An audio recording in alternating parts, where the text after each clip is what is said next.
Yazid की लश्कर जो इमाम हुसैन के मुकाबले में आया, इमाम हुसैन के लश्कर की तादाद 72 थी, तो यजीद ने 22,000। मुझे बताइए 72 का 22,000 से कोई मुकाबला होता है? अमर बिन साद ने फिर उबैदुल्लाह इब्ने ज़ियाद को लिखा कि 22,000 बंदे थोड़े हैं, कुछ बंदे ज्यादा भेज। तो अमर बिन साद को उबैदुल्लाह इब्ने ज़ियाद कहने लगे कि तू पागल तो नहीं हो गया, 72 के लश्कर का 22,000 भेजा, और कितना भेजो? तो उसने कहा तुम्हें ये नहीं पता ये लोग कौन है? ये मौला अली शेर खुदा की औलाद है।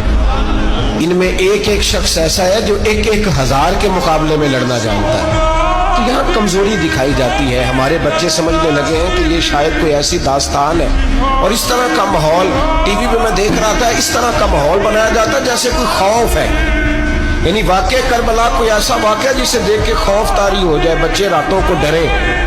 वो अकेले दरख्त दिखाए जा रहे हैं और तीर दिखाए जा रहे हैं। ओ यार, क्या कौम की तरबियत कर रहे हैं? वाकई